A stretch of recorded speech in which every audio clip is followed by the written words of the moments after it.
Hi and welcome to this week's Three Legs Four Wheels F1 podcast. It's Paul here with... Sean. Not Chris, but Lee. Get well soon, Chris.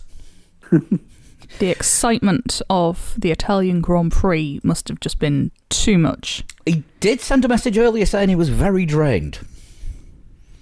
Like a Ferrari brake duct after it falls off a crane. Sometimes that happens, though, if you spend a day off work. I've had a week off, I'm knackered. It's just you alone with the internet, drained. Yeah, and yet I worked through the weekend, have just lost one of my loo days, feel alright. It's alright for some. Power of busy. Hey, today's the first day in 10 I didn't have a nap. I am proud of that. Anyway, we're yakking and we want to get through this quickly. Right, there was a bit of a race at the weekend. Well, there was two races really when you think about it. Yeah, do you know what I thought? Because I know we couldn't do it, right? So this isn't a suggestion for the future of Formula One. But I couldn't help think, wouldn't it be nice if we could just do that every race? If that was just part of the format where they raced for half the race, then we pulled everybody in and had another start. But they'd get used to it, wouldn't they? So they'd think, oh, well, fuck it, we'll just get the tyres to halfway and then we'll change it at the interval. Yeah, minimum time, otherwise you get shot at. I reckon the best way to do it is if you want to do it like that, say that the red flag is going to come out at a random point between the sprinklers. But yeah, so you get a red flag between, I don't know, 30 and 55% of the race at some point, but you don't know when it is. So then everyone just starts on the hard tyres. And no one's allowed to start on hard tyres. I think a red flag needs to be authentic. I think it needs to be just a rare wild card of chaos. I think you cannot plan the chaos. But like the sprinklers. Stupid idea. If there's just one way of making it... do you know what? I think we could do with sprinklers. Christ. I do. Well, it would have to be random. So, but you would be guaranteed that 50% of the races all year would be wet.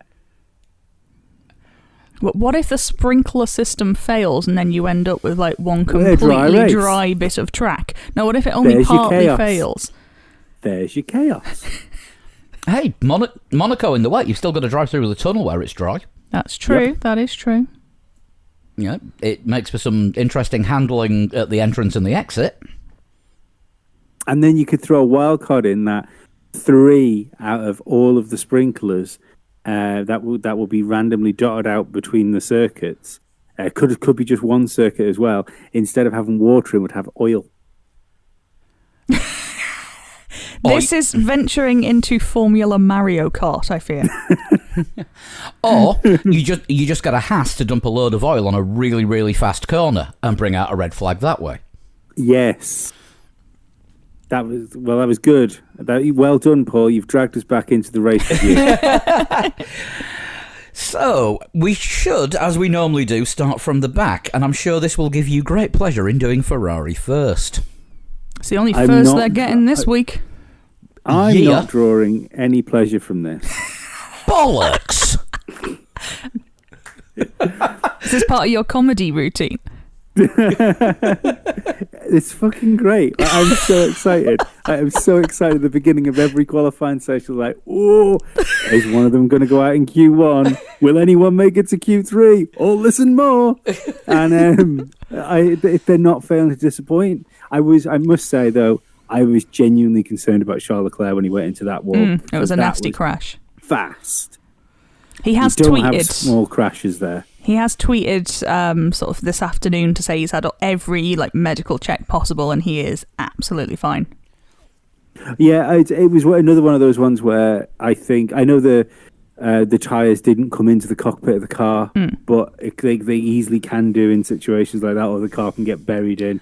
And for me, it was another plus for the Halo. Yeah. Well, my first thought when he actually got up and started moving out of the car was, and thank fuck they took that sausage curb out from last year that Alex Peroni hit in the F3 race, and actually practically ended up on the catch fencing in front of the old banking. Yeah. 10 foot in the air. It broke his back. He went sideways. That could have flipped him. That if that sausage curb had been there. But what do you think about the incident? Because I know Brundle was saying, it looks like he lost the back end, and he probably did lose the back end, but it seemed to really snap on him. It was odd, wasn't it? Yeah. I mean, people were saying it looked like it was oil because obviously that's where Magnussen was, and he was slowing down before he pulled off to the side. I don't think it was. I think that was a failure on some part of the back of the car. I don't think it was a failure. But what I am wondering is our Ferrari now at the point where they've hit such a rock bottom that they're not just bad, they're dangerous. I don't know. I don't think they've got quite that bad. I mean, the car. Both drivers said was undrivable. They both lost it during one of the Lesmos in practice. Vettel's brakes just fucking went after what? How many? Not even. Was it 6 or 7? It was early. Yeah. Yeah, I mean, did you see the onboard pointing backwards from it? You actually saw bits of brake flying off behind it. Was on fire. Oh yeah, yeah. I mean, it was on fire as he was rolling back. Yeah. It just seemed like. I mean, that's my favourite Italian Grand Prix for Ferrari. It's my absolute favourite. I am going to break protocol a little bit here and go for a kind of honourable Rockstar mention, though, because they quite literally crashed and burned for our entertainment. That is Rockstar behaviour. It is Rockstar behaviour.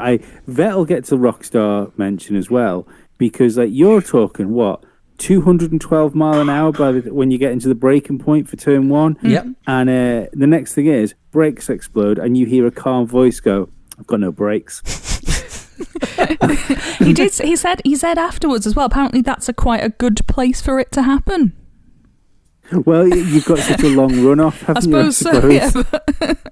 Yeah, right at the end of a long straight. That's where you don't want the brakes to work. Well, I mean, I guess he did the best thing that he could have done, which was go straight on through the escape road.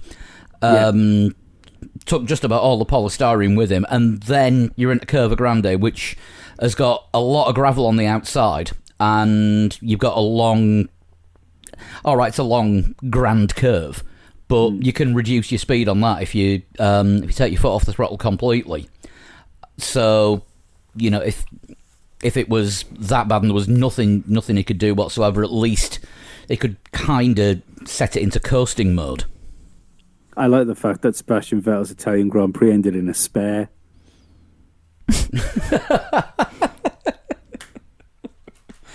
Yeah, they banned them a few years back though, didn't they? And they were called T-cars anyway. If I'd brought a cowbell with me. Yeah, I mean, we said Ferrari were going to have a weekend to forget this time last week. Yeah.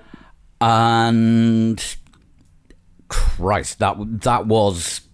I mean, I think that is. I mean, it was the worst Ferrari qualifying performance since 1984 at the Italian Grand Prix. I mean, I think the best thing about it what for Ferrari. Michele Alboreto, I think. And I want to say it was Michele Alboreto and Patrick Tambay. They were the ones getting mentioned. Did one of them do a dead? No, they just didn't get into Just didn't get into the top 10 in qualifying, and that's the first time. Oh, right, okay. That's the first time both Ferraris have been outside the top 10 in qualifying in Italy since then. I think the best thing you can say about that Ferrari showing was they did not prolong the agony in the race. No. It's just, right, God, we're done. I wish there'd been fans. I mean, there was actually a few spectators in attendance this time because they walked out. I think the Italian equivalent of the NHS had specially selected guests from dignitaries and that. No, key workers. Oh, okay. No, they were actually real people. Fair play. Locksmiths. Sorry. No, I think with the amount of brake smoke that we were seeing from this weekend, you could definitely say both Ferrari drivers were locksmiths. Yeah, crafted many a lock. But yeah, I mean, there's no more you can say apart from if you're a Ferrari fan, you've already switched off. Yeah, I mean, someone's head's got to roll. I can't help thinking maybe Binotto might be saved here because of the departing Vettel. So maybe Ferrari can try and shovel some of the shite off on Vettel on his way out the door. But yeah, I mean, Ferrari always liked to have a scapegoat. Because De Montezemolo was the big evil when it was his turn to leave. They did it to James Allison as well. Mm-hmm. Yeah, Arriva Beni, I think, was all his fault as well. I think at one point. Dominicali, everything was Dominicali's fault at one point. Alonso. Yes, yeah, and I still stand by the fact that Ferrari wouldn't have had like a win if it wasn't for Alonso during that period. They might mind you, I suppose they might have got the Massa one that he had to give away, but it was Alonso carrying that car on his back for a while. But yeah, Ferrari always have to have a scapegoat, and I think you might be right. I think they might be seeing it as this is Vettel's fault. When next year rolls round and they've still got the same engine and the same car, but they haven't got Vettel to blame, that's when Binotto needs to watch his back. Yes, yeah, very much so. But can they afford to get rid of him then? Because they're going to be working on the 2022 stuff. Can you have that level of disruption next year? This is Ferrari. Oh, it's going to be amazing. Well, they've already turned around, haven't they, and said this is going to take many years to fix. Now, Binotto has said this will take many years to fix. Yeah. Binotto's replacement might come in and say, "Don't worry, guys, I've got this." Which is not a good idea. And then Binotto's replacement might say, "Ignore everything the last two have said. We're working on it." So, I mean, basically, that's Charles Leclerc's career basically fucked unless Ferrari do something super special. Or his agent gets him out of it. What? Or his agent gets him out of it. Maybe. Go but somewhere I see else. the thing is, because he was already like the Ferrari's chosen sort of development guy and stuff like that, I wonder whether his agent would be working for Ferrari. Yeah, and Get a new agent. That's what Lewis did, didn't he? Fired his dad, got out of McLaren. What? Charles Leclerc's if you've already agent, signed It's a- Nico Prost, isn't it? Nicholas Not Nico Todd. Prost, Nico Todd. Yes, wrong Nico. Too But many Nikos. isn't this the first year of a 5-year contract? Yes. Yeah, all contracts have a price. Yeah, well, that's true. Well, not to Ferrari though. Ferrari buy the other contract. Ferrari doesn't need your filthy money. And don't forget, if he wants to get out of the contract midway through, it's got to go through the FIA Contract Accreditation Board, which then can be passed on to the head of the FIA. And who's the head of the FIA? Yeah. See, I don't think Charles Leclerc did enough. You see, when he's been given this big contract, and maybe there must be a clause halfway through. You'd have thought, There are with these kind of things, maybe in aren't the there? third year or something. But I will say, when he was given that, like, a contract, everything was rosy, but he was still like the young Ferrari junior sort of person. So it's not like he had Lewis Hamilton wait to throw in his terms and conditions. And I can't help but think that when you've won a race for Ferrari, you're beating the 5-time world champion or 4-time world champion. 4-time. What's 4? You're beating the 4-time world champion. Ferrari is saying to you, "We're going to make you a world champion." You're basically going to sign what they put in front of you. Yeah, there'll be an exit clause in there somewhere. What it is, I don't know, but it'll exist. But it's science I feel for. Yeah. It's wow. Yeah, I mean, last He'll week be it was looking for his exit clause. Yeah, last week it was the picture of buyer's remorse. This week it was just wrong place, wrong time. Well, didn't he actually come over the radio and say to his engineer after the race, "Why am I going to Ferrari?" Oh, I've not heard that. Oh, I didn't hear that. Yeah, somebody sent me a transcript of it, and I think it was just during his in-lap when they tell him to like pick up rubbers and no, not rubbers, rubber, and don't drive into walls. What kind of celebration is he planning? I don't know, but it's a Catholic country, Italy. They're very hard to get hold of, apparently. I'm a straight man. Look at the guy. He needs to get them on the NHS because even he can't afford the amount he goes through. But it's I think there's every chance, that given a Mercedes engine in the back of it, that McLaren can be at least the second best team next year. With the new rules, I wouldn't. Mm-hmm. It wouldn't. Seems reasonable. It doesn't seem beyond the realms of possibility. Because I can't. I've got a theory as well for later on for Red Bull about why they weren't really at the races. Yeah, I've got a feeling I know who it's to do with. I don't think you'll have to wait too long for the Red Bull theory. Nope. No, you won't, because we'll do the second worst team of the weekend, which is Red Bull. Hiya, Red Bull. It's not Albon, my theory. My theory is to do with Honda. Oh, and excellent. I know Gasly won the race, but let's face it, shenanigans happened, and artificial excitement, as somebody put on Twitter. Right. That's sometimes that's all some of us get.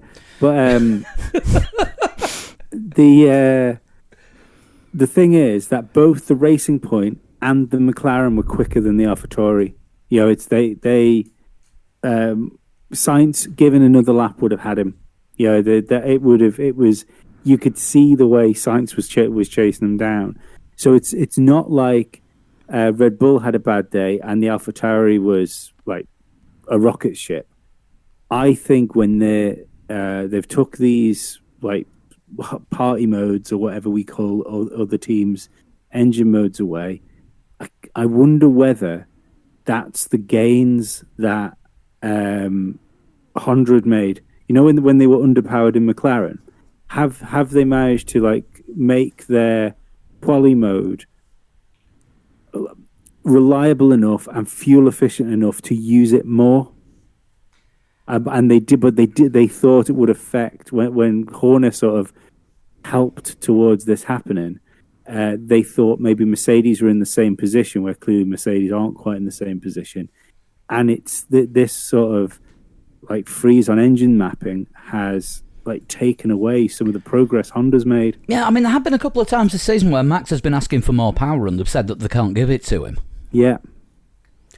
So that was a bad weekend. Like even Max Verstappen couldn't make his way through in that car. Yeah, I don't know about this DNF. The team said they saw something in the telemetry that meant there was an engine problem. Were they trying to spare his blushes, or were they trying to spare angry Max when he couldn't get more power to get through, or were they trying to spare bits of the car? I think you might be on the money there. Probably. Because it was running thoroughly average. Yeah. And I think it was kind of lower end of points, wasn't it? It was sort of 8th, 9th-ish. Yeah. And wasn't hugely at the races. No pun intended. But then, then just to, for something to go wrong, to pull him out. And Albon, well, I mean, he lost half his floor. Yeah. By being a dick. On turn one. But let's not forget, he lost his floor because he lost his floor. Yeah, it is impressive for someone to cause a collision with Grosjean and not be collided into by Grosjean. That's quite spectacular. Yeah, it's not what you want on your resume. Was worse in a corner than Grosjean. Yeah. Grosjean.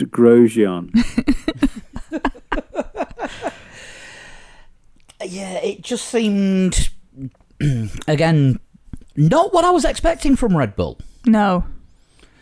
It's what I expected from Albon, if I'm honest. I don't mean that nasty. He's just not there this year. And I when you see him in interviews and stuff like that, I don't think he's going to get himself out of it. I think the problem Red Bull have is there is no answer. Like, they can't. Albon hasn't matched Verstappen. Gasly got punted out for not matching Verstappen, so by bringing him back in, they'd be admitting they're wrong. Kvyat is really just keeping a seat warm until someone else gets a super license. Tsunoda. If they get someone outside the Red Bull family, they're admitting the Red Bull program doesn't work. They're kind of in this like weirdy no-win situation. Yeah, I agree. Yeah, I mean, they painted themselves into a very small corner. They have to be all in on Albon because anything else is embarrassing as fuck. But Albon is not performing, so it's I think they can mess. put Gasly in the car now, because he won a race. I think they can put Gasly in the car and smooth it out media-wise, saying, "Look, when he came into the team last year, maybe he wasn't ready. Maybe we put him in too quickly. Albon's having a hard time, so if we put him back down, the pressure's off him, and he can just get his mojo back like Gasly's done." But the problem is, and it's one hell of a risk for him to take. They do the re-swap, switcheroo too. All of a sudden, Gasly's fighting for 8th. Yeah, I, to be perfectly honest, I think it would probably happen. Because, and how bad are they going to look then? Yeah. Yeah. Whereas at the moment, sorry, Lee, go on. I did the hot lap this morning, talking about this, and I think it's MotoGP Honda time for Red Bull. What you've got is clearly it's a car that's difficult to drive. I don't believe it's difficult to drive because they've built it for Max Verstappen. I don't believe that, because it's not. It doesn't work as a team sport. That's a silly move. What I do think is they've made a car that's difficult to drive, that is fast-ish, but is always on the edge of something going wrong, or either something going wrong or not being able to find the window in which the car is going to operate. It's obviously got like a really narrow window. But like Honda in MotoGP, it was as soon as Marc Marquez hurt himself, you saw the problems Honda have got, and those problems had been masked by the fact that they had a fucking genius on the bike. I don't think Max Verstappen is quite at the level that Marquez is at, but I do think his natural ability is covering for the problems of that car. And maybe the confidence of Albon is accentuating the failures of it. Albon is the Alex Marquez. Yes. I was going to say, what they're going to do? Get Max's sister in, because she's a karting. She's heavily pregnant. I don't think that's a good idea. Oh right, okay. Because she's been a karting champion as well. She's very good at the karting, but she does marketing and stuff for Red Bull now, and is pregnant. Right. So like they say when a man has a baby in motor racing, it costs them like half a second. It would literally cost her half a second because of the extra weight.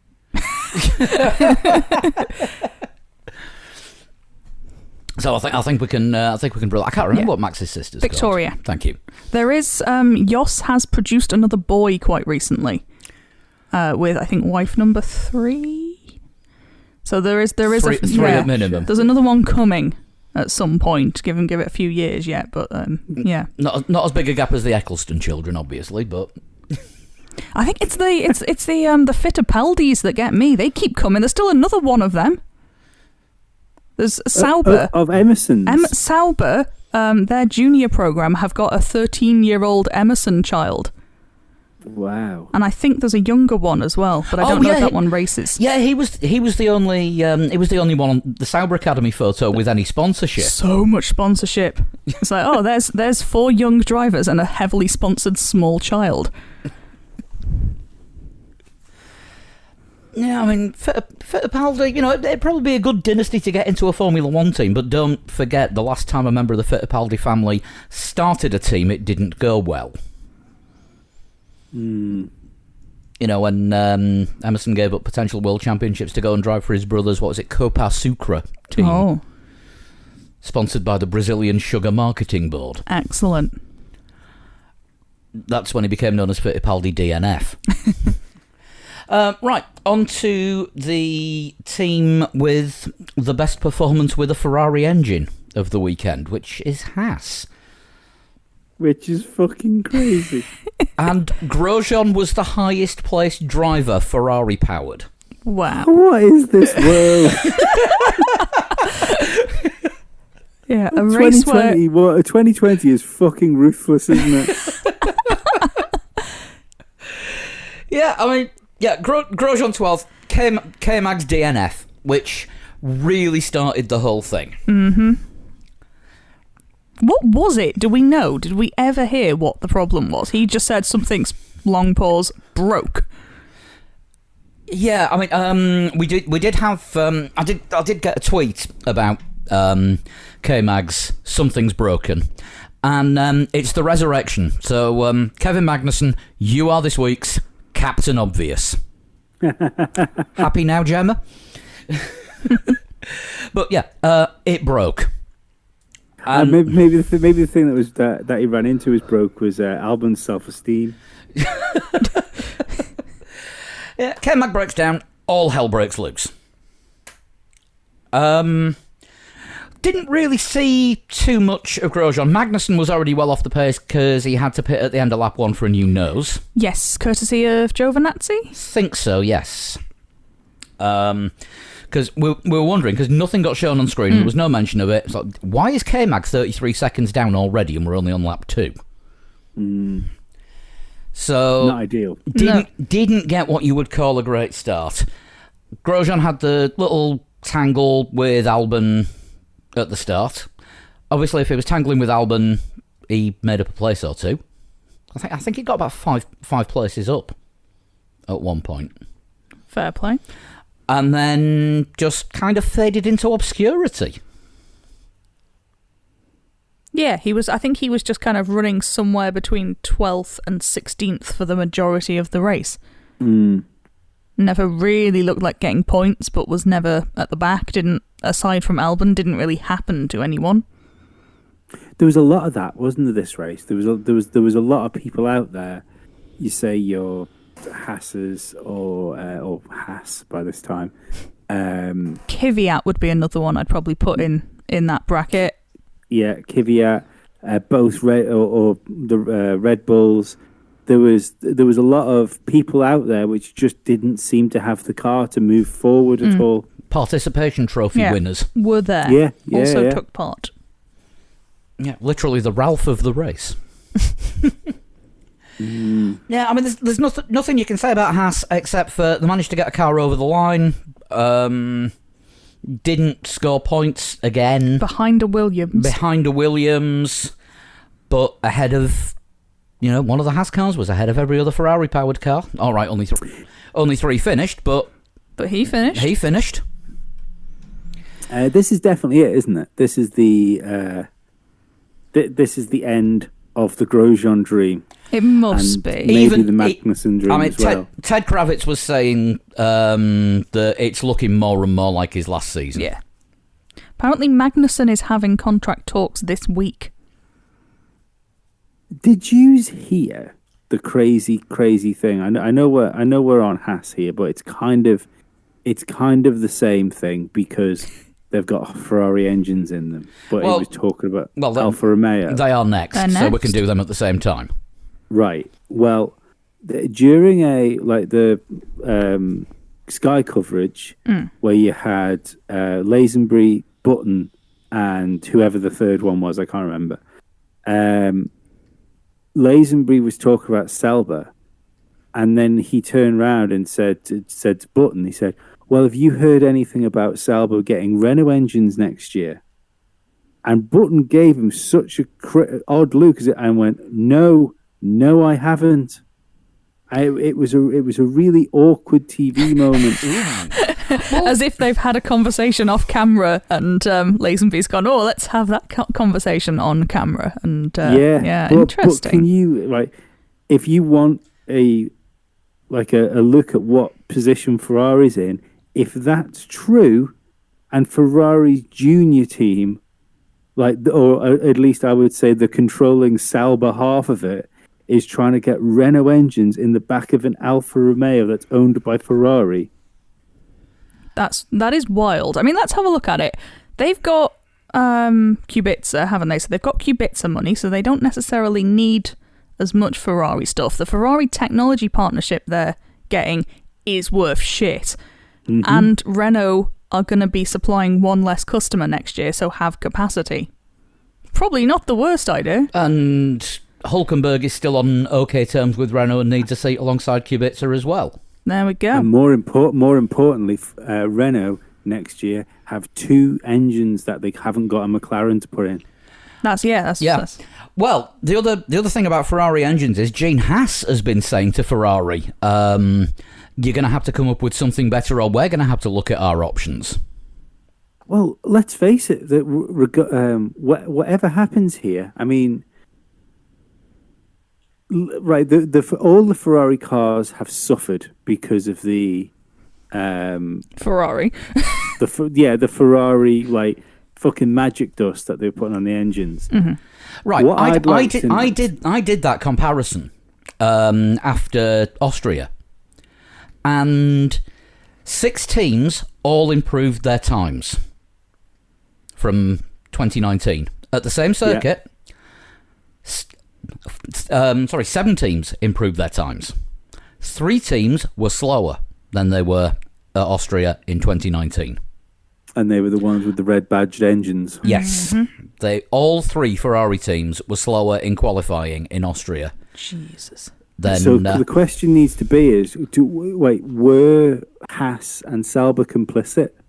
Or were they just given the engine? Was this like a mode that can be turned on and off from like a switch on the steering wheel? Or is it literally just something they were doing to the engines to prepare them to put them in, to put the units in the car? I think it was something that was on the engine, and it was switchable, but Alpha and Haas weren't given the switch. Yeah, I agree, because I just think they haven't fell like Ferrari had. If you took, I mean, you're talking like, what was it? Around Spa was it like 3 seconds? Were they 3 seconds slower than they were? It was something ridiculous. Yeah. Yeah. So if you stuck 3 seconds like back on Haas and Alfa Romeo, they're behind the Williamses at that point. Yeah. So they haven't lost the same. Ferrari have come back to them. They haven't fucking fell back with Ferrari. Yeah. This is why I think it wasn't on everybody's engine. Yeah. Obviously the engine as a whole, the ones that Ferrari use and sell, is worse than last year's, but it seems to be even worse when it's in the red car than when it's in the other two. Because the red car was doing something else to it. Yes. Mm-hmm. So I can see I can see why the teams that are partnered with Ferrari would want to get out of it, and even just on if you take, because Peter Sauber is still involved with Alfa Romeo. Yes, it is still the Sauber team. It's Alfa Romeo Racing managed by Sauber. Yes. Yeah. So, when you consider, right, Peter Sauber cared enough about that team that after selling it and watching BMW destroy it, he bought it back. Mm-hmm. Yeah. I don't think he comes across as the type of man that wants to deal with people that cheated their way to win races. True, yeah, I can see that. I mean, don't forget, Peter Sauber has now taken back control of that team twice. Mm-hmm. Yeah.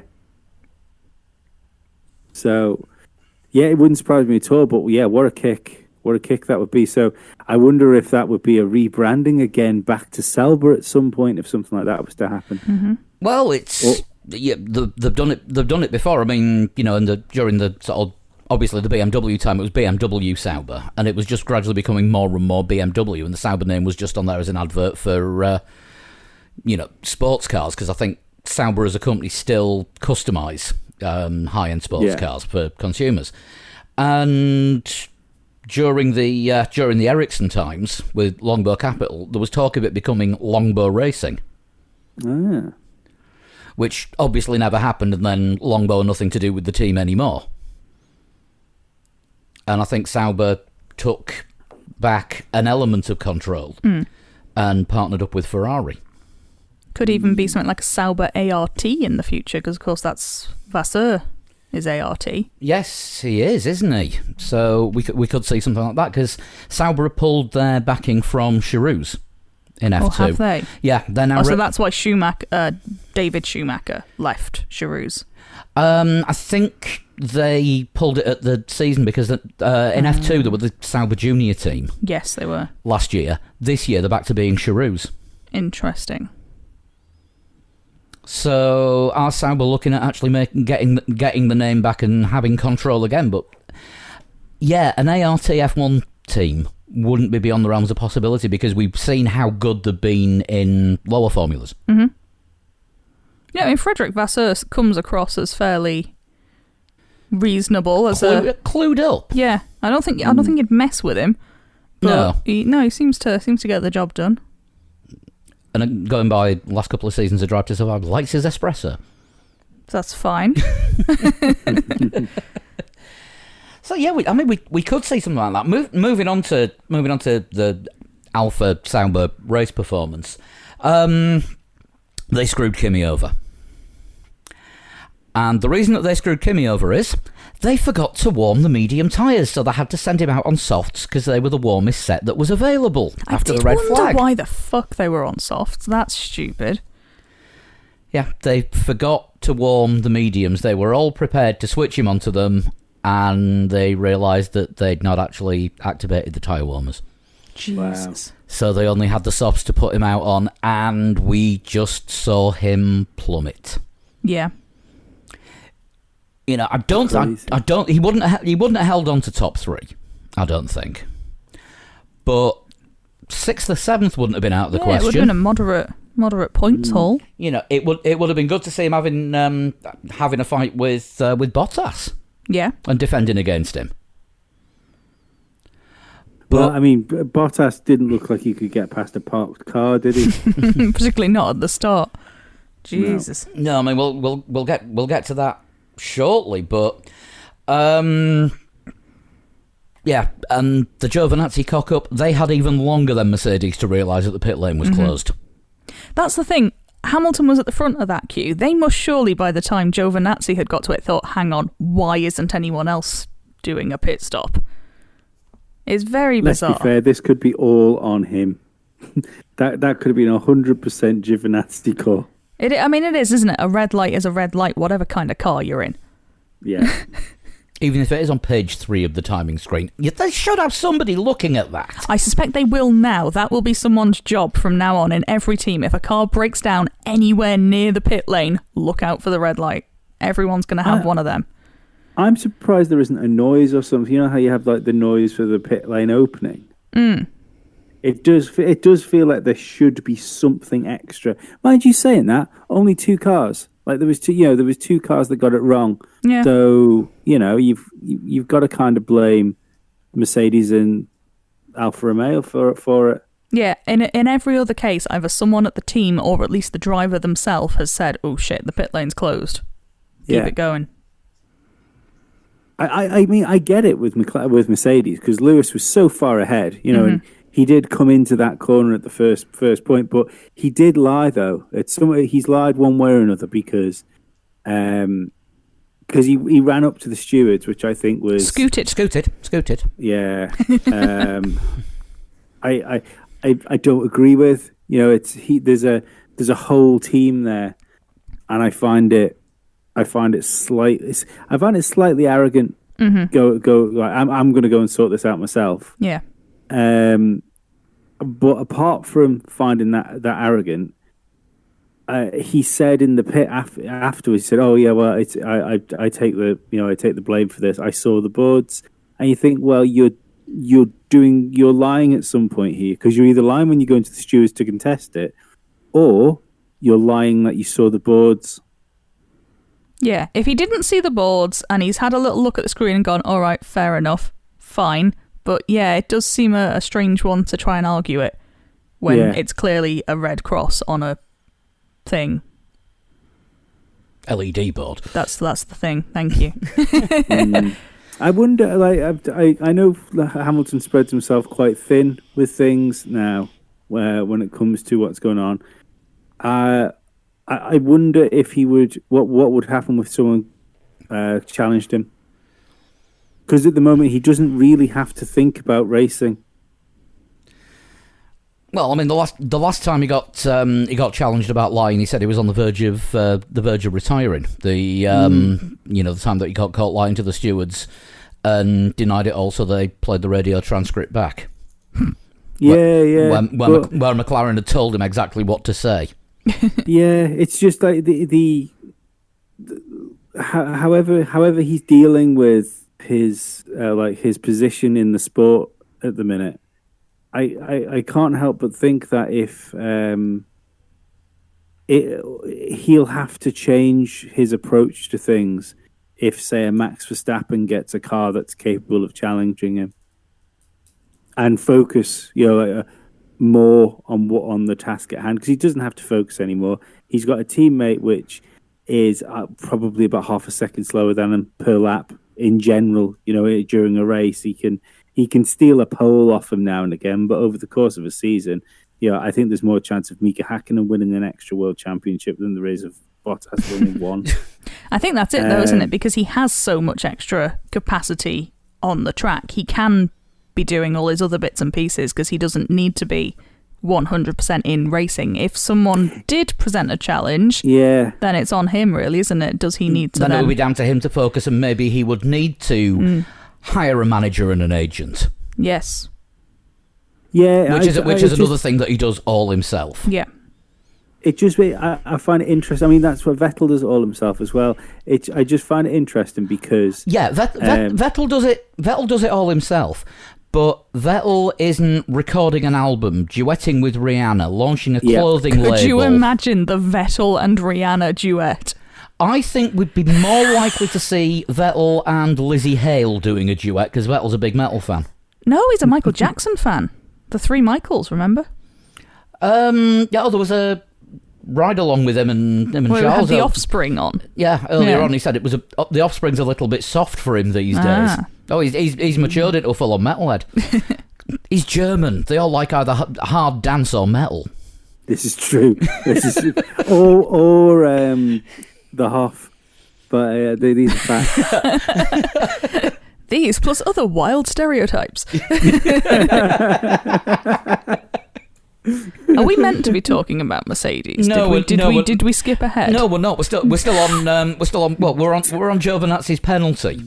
Oh, that's how interesting Giovanazzi is. We've just drifted onto Mercedes. Yeah, I mean, Giovanazzi done at the end of the season. I'm firmly behind him being done now. That's it, finished.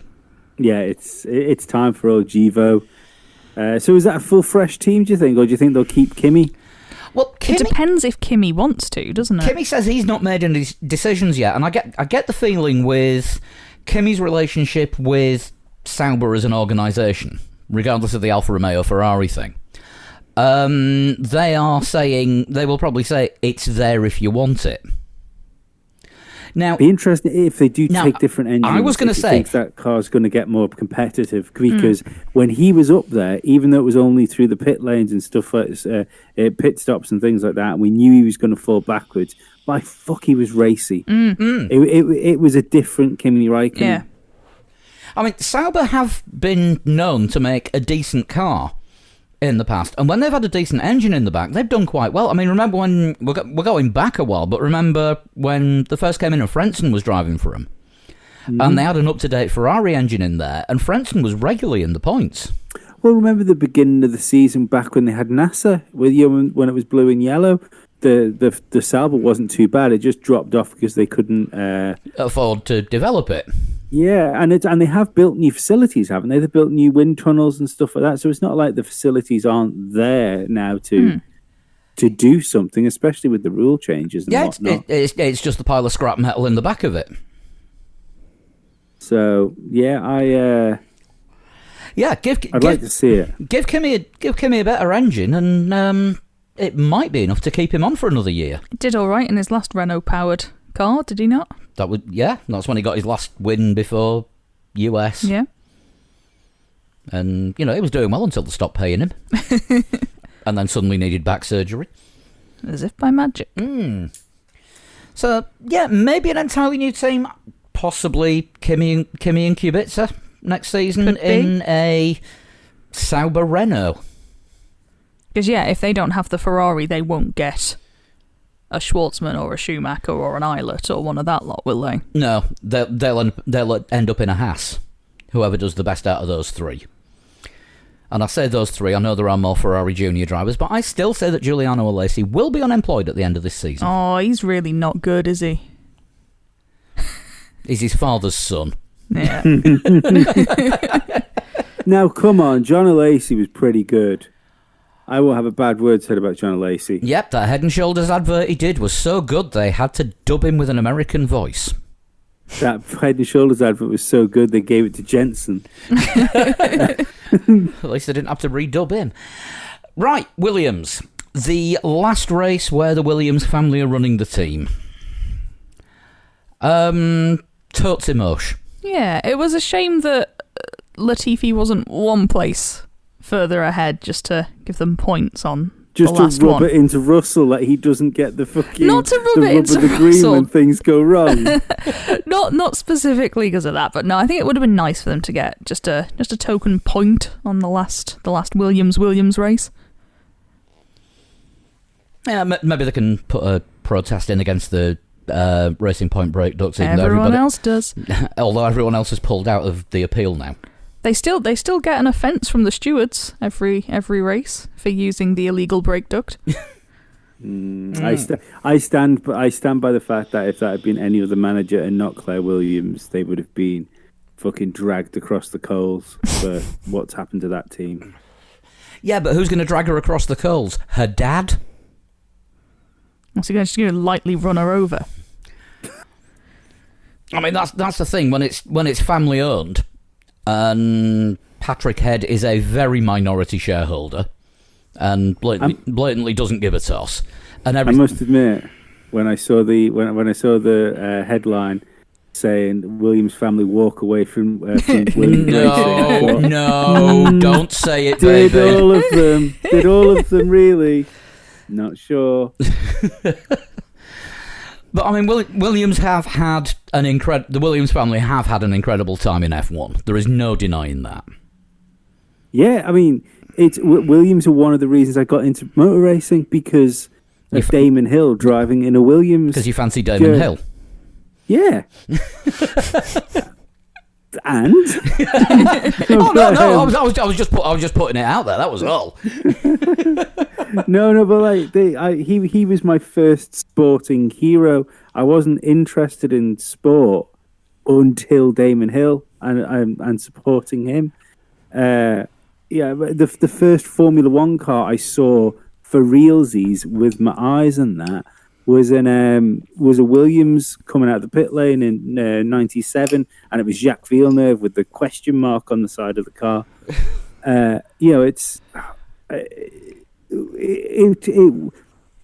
It was always the team to look at, the team to watch when I got into the sport, and to think when the turbo hybrid era fixed Williams.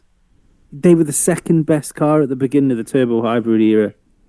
They had and I still think that the first mistake Williams made was keeping Felipe Massa. When they had Massa and Bottas, they had a broken number one driver and a young rookie, which was probably a really good call for Williams at the time. Massa should have never been their experienced head in that team. But who else was available at the time? I don't know. There must have been somebody else if we went back and looked. There's always people wanting to move around. But let's not forget, they were the second best team in Formula One. True. So you tend to kind of overlook that just because of the situation that they're in now, when the engine regulations haven't changed too much. Think of the countless conversations we've had on this podcast where we kept turning around to each other and saying, how good is the Williams? Because we don't know, because it's Bottas and Massa in the car. They should have won at Silverstone, but Bottas bottled it because 3 spots of rain fell on his visor. But yeah, I just think it's a massive shame. I can't help think that it has to be management, and I don't believe any other team. Let's just say from where Williams were to what happened to them when they got the Mercedes engines and they were up there behind Mercedes. I don't believe that another team would have had the opportunity and fell to the back of the grid. Yeah, I mean, I've heard gossip, and that's all that we can say about behind the scenes issues with certain senior members of the organisation having the power going to their heads. Yes. You know, I think we've all heard the same. Yeah. We've all heard the same stories from stories. Yeah, and it's again, if you take out all the nonsense they had, they had Smedley come into the team. I know we have a laugh and a joke about Smedley here and there, but let's be fucking honest here. Like, he did the absolute job at Ferrari. You know, he was a key member of Ferrari when they almost won the world championship, and would have won a world championship with Felipe Massa until Glock threw the towel in. Well, no, if it had a towel, Massa would have won the championship because Glock would have actually been able to use the towel to keep the wheels dry. I think he was looking for a McLaren drive personally, but I just don't. I don't see how I stood a chance of getting the McLaren drive when they booted Kovalainen out. That's true, but I don't think you lose someone like him. And what's his name? The designer. His name escapes me. Paddy Lowe. Yes. I mean, what went on with Paddy Lowe? We will never know until his book comes out in about 30 years' time. It was good on Netflix, wasn't it? That episode, so frosty. Yeah. The whole blanking. I mean, the guy had built countless winning cars. Yeah, and what I don't like is that people blame him for what's gone on with Williams instead of blaming the person which was running the team, which before running the team had no previous fucking knowledge of running a motor racing team. Now, I'm not going to give many options here for which one I would bet on, but I'm going to say I would stick my money on the guy which has built the world championship winning cars being right. Yeah, I mean, I've heard stories as well over the last couple of weeks about Williams started going to crap when Adrian Newey wanted to buy a share of the team. And that's why he left, because Frank turned him down. Wow. And he ended up going to McLaren and not doing a bad job, and then going to Red Bull and not doing a bad job. Yeah. It's one way of... I don't know. Williams had a rough ride, didn't they? With I don't think all of Williams' current issues up to the second of the buyout were 100% down to Claire Williams. Absolutely do. Absolutely. But I am saying 100% of the Williams issues up to the moment of the buyout were caused by the Williams family. Maybe. It seems to be only Claire and Frank which were involved in the team. I don't believe Frank was involved in the team because even just the fact that he couldn't be there for the last race of the Williams family running the team shows that he's clearly not a well man. Yeah.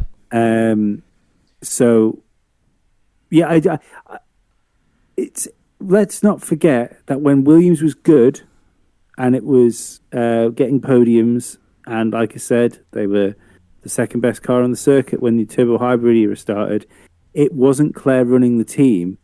it was Pat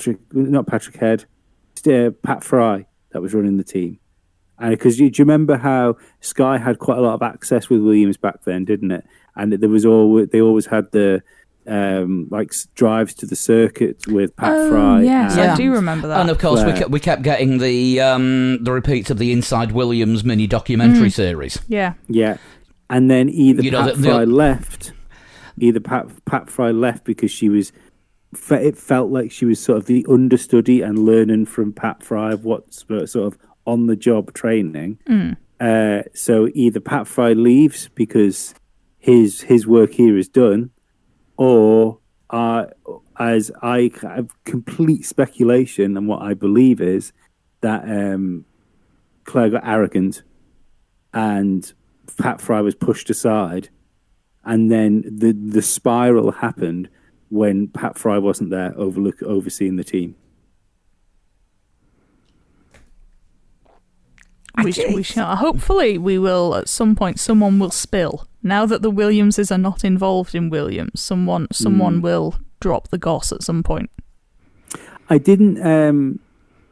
I don't mean this nasty towards George Russell at all. I didn't take the Nicholas Latifi sounded too rehearsed, but I didn't find George genuine when he was on the radio doing the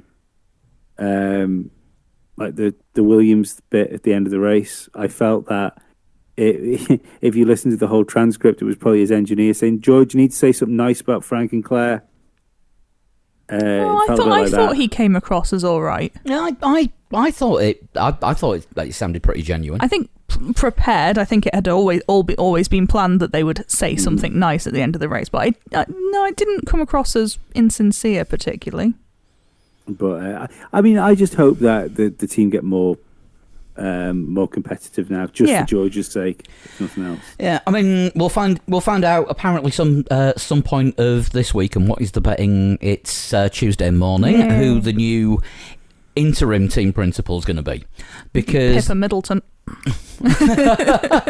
Well, they've been bringing up the rear for a couple of years. I'm proud of that one, even if nobody else is. Oh, Prince Harry, he's looking for a new job. Has links to the new board. No, that's true. You know, his brother-in-law's a director. But no, it's going to be. I can't remember his name, but it's the guy that they took on as managing director from McLaren. Oh yes, Simon somebody. I can't remember his name either, but I know who you mean. And Paddock Gossip.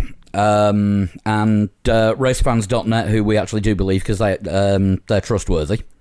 They seem to be saying that he's going to be interim team principal until the end of the year, and then they're going to look for somebody permanently, and this could be a little bit of an audition for him as well. But they're going to. I think the situation that they're in, they're going to want to bring in somebody experienced who's been at the sharp end. Cyril Abitaboul. Not Cyril Abitaboul. What's the one before him? Eric Boulier. He's in the market, isn't he? It's not a bad shout, that. Simon Roberts, that's the Williams guy. Thank you. I knew his first name was Simon, and then the rest of me head just went, he's got a surname. Yeah, I mean, Eric Boulier could actually do it, because, I mean, we know he's good at crisis management. Although the cracks were starting to show towards the end of his time at McLaren. But when he was in charge of Lotus, when he was having to pay his own bus fare to get to the circuit... Yeah. And he managed to basically Apollo 13 the team back until Renault put the money in. And then, I can't help but think that after when he left there to go to McLaren, he must have thought, all my days of lying are over. I'm finally joining a competitive team. Yeah, je suis non scapegoat. Mad. But yeah, he would be a damn good shout actually, because I mean he's had two monstrously shitty situations. Yeah, why not go for a third? At least he knows there's money behind this one. Yeah. Stefano Domenicali has still been kicking around in some form, hasn't he? Was he with Audi for a little while? Wasn't he running Audi's DTM program, which is now coming to an end at the end of this year? So is available. Right. This is the other thing as well. I know Zach Brown is the head of McLaren. Yeah. But if anyone questions what the guy that actually does like the day-to-day running of the team when it comes to like track days has to do with the performance of the car, just look at what Seidel's done to McLaren. Oh yeah, I mean Zach Brown is a racer and a businessman, but he's running all sorts of McLaren businesses and side hustles as well because he's still got United Autosports. Yeah. So how much of his time is he splitting between working and Leeds? Seidel is 100% McLaren focused. Yeah. I think that's it now, isn't it? Seidel is the race team and Zach Brown is promotions and marketing and that kind of bollocks. Yeah. And the guy that likes to talk in front of people, you know, if there's an interview to be had with Sky, Zach is the more forward-facing, and to be perfectly honest, he's more personable, isn't he? I think Seidel's done a few more recently, hasn't he? I don't know whether maybe he's growing into the media role. But I think it's new to him, isn't it? Maybe as well, English not the first language. Maybe it's taken a little bit more confidence to get into it. I mean, don't forget Zach Brown as well. It would, you know, they made McLaren Limited made a big play of when they brought him in. His first job was to bring in a title sponsor if at all possible. And he's used to dealing with sponsors and presenting and being the outward fronting face. And he's obviously done it for United Autosports as well because they are a pretty successful team in IMSA. But look at the amount of sponsorship the car's got now. Oh yeah. Yeah, no, it looks good. You know, it went from having McLaren on it and Kimoa. And Kimoa, yeah. Fucking hell. But I like the Kimoa clothes. I was on the website the other day. I think pretty cool. Read the blurb, though. Some of the blurb that comes with the Kimoa kit. Don't need to read the writing. You used to accuse me of dressing like a middle-aged skater boy. Does this mean I'm going to accuse you of dressing like a middle-aged surfer dude? I am a swimmer, so... Oh, you're going to start rocking up to the gym in, like, Kimoa full kit wanker stuff. Oh, the dream. I'll have to leave it till next year now. I'll leave it till it's all, like, all bad stuff. All Alpine stuff. Yeah. Which, funnily enough, we are moving on to Renault next. Yeah. So their big news this weekend was they are changing the name from the start of next year, and they are now plugging their sports car brand. It's going to be my favourite cereal. Yes, Alpine, although it's pronounced Alpine because France. Did either of you two hear the little bit of a terse exchange between Ocon and his engineer on the cool-down lap? Yes. Yes, I did. That was a little bit telling. Mm-hmm. And do you know what the thing was? He didn't have a bad race. No, not at all. But I think that's his point, isn't it? He obviously had a pacey car with a slightly different strategy. He'd have been up there. Yeah, well, maybe if he was as quick as Daniel Ricciardo, he might have been ahead of Daniel Ricciardo. Because to me, when he was moaned about, I was there thinking to himself, thinking, well, if a Renault was going to win that fucking race, mate, it wasn't you. I think Ricciardo said not as strongly and not as ranty on the cool down lap, but I think he said the same kind of thing, was that actually playing it slightly differently would have been a very good day for them, and it just didn't quite. The safety car and the red flag was just wrong time. Yeah.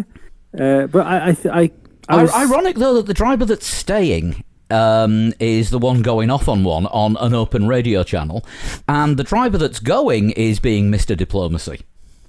Well, I think that shows more maturity from Daniel Ricciardo. But the interesting thing about that was, which I think maybe I'm reading too much into it, but we heard back in the Racing Point days that, or whatever it was back, was it still Racing Point then? No, would it be? It changed, didn't it? Midway through his year, it was Force India, then it was like Force India Racing Point or something. I can't remember. Yeah. he had the reputation of not being an easy guy to get on with. Mm-hmm. Well, Perez certainly didn't think so. Yeah, but the thing was, it was just like he was a grumpy and he questioned one thing, but like his mechanic was brutal. He really shot him down, didn't he? Yeah, but there was like venom to it as well. Yeah, it was a real not the time. Yeah, it's just like, oh fucking, I'm used to this bullshit. I know what's coming next. I need to stop this right away. I mean, there's been theories I've seen on Twitter saying have a drink is their code for shut up, you're talking in public. Well, I prefer Gunter Steiner's way of dealing with that, which is just yelling "Shut up, Roman" on the radio, because that's still one of my favourite ever bits of team radio. Yeah, but it's odd. It's odd anyway because Renault have got a good car, and realistically, they had a good result. All round for a team. They had a good points haul out of the race. Not only have they got a good car, but it seems to be getting better the longer this season goes on. I'm pretty fucking sure that from testing, that there was a certain podcaster that isn't you, isn't Sean, isn't Flood, that's on this show regularly, like every week. No, Dizzy. That said from the word go, that Renault looks good, and everyone kept scoffing at me because I said Alonso was going to be in the car next year, and you all scoffed at that, and I was right. It's a fucking good car, and Alonso's in it next year. I seem to recall you saying that Renault's good, and I said it'll look better when it's all the 2020 car and not half the 2019 car, which is what they ran in testing. Yeah, I agree. But they look good in testing. No, but they look good in testing. Like the last day of testing, they got it together and they looked good. I think that was it in testing, wasn't it? It was patchy. There was a few sort of mechanical things, and it was like, oh, maybe it'll be good when they figure out how it works. I think they've now figured out how it works. I think I think it's probably a better car than the McLaren, but I just don't think they've had quite the rub of the green with it. If it's not better, it's as good as the McLaren. I think it's been on a par, maybe sometimes better, maybe not so much in race pace. In qualifying, the McLaren seems to have... That's the issue, isn't it? Yeah. The McLaren seems to be better on low-fuel short-lap soft tyres. Yeah, Ocon in particular hasn't really done much in qualifying yet. If one of them's getting into Q3, it's Danny Rick. Yeah, and it's Danny Rick. Like he's always been a good qualifier as well. So there's clearly like a good 10th or 2 is probably owed to the Ricciardo factor more than the car factor. Wouldn't surprise me. I'm really looking forward to seeing how McLaren adapt to the Mercedes engine next year and how Ricciardo can do with it. It'd be fun. Do you think there's? And I know we've said this about Renault a lot, like over the years. But what, they're gonna leave again? That's the main thing we say about Renault. I mean, technically they are leaving, but at least, but like the rebranding of the car. So I think the next year's car is going to look awfully similar to Fernando Alonso's Renault. It's going to be a majority blue colour. Yeah, so I think they'll go for the mild 7. Like no, apparently it's going to be blue, white, and red. The racing in the French flag colours. Oh, well, that might be quite cool. I mean, I imagine there'll be some yellow on it somewhere. Surely, Renault will want some sort of yellowy bit on it somewhere. But there'll be limited edition yellow hats, obviously. But when you've got this big rebrand of the team, you've signed Fernando Alonso.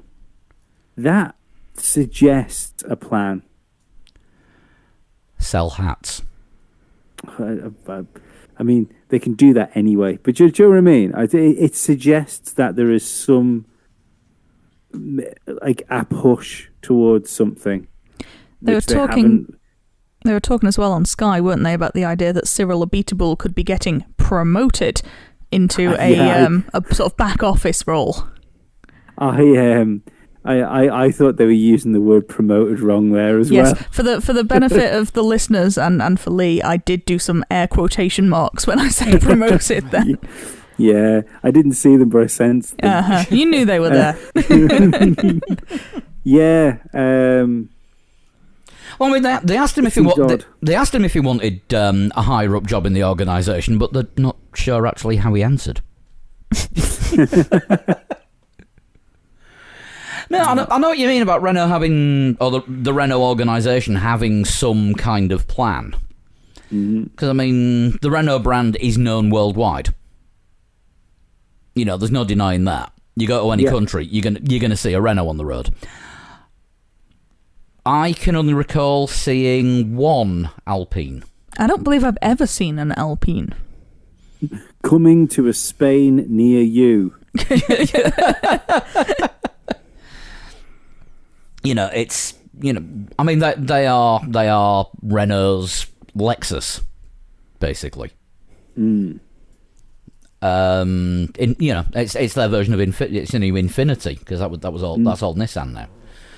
So, you know, they're obviously plugging the sports cars, and I just wonder if there's going to be some kind of tie-in with, I don't know, maybe something in a GT series that, you know, it's going to turn up at WEC events and Alonso isn't. Or they'll just have him there as spokesmodel and not let him drive the car. But aside from that, good showing from Renault, double points finish, and if the drivers are to be believed, strategy let them down. I think just quickly on the Alpine thing, that when Fernando Alonso's tender is over as a driver, I think he buys the team. Could be a thing. Or at least buys into the team or something like that, so you can have, you know, you're like his Fernando Alonso racing colours, the we see on like the junior cars and stuff like that.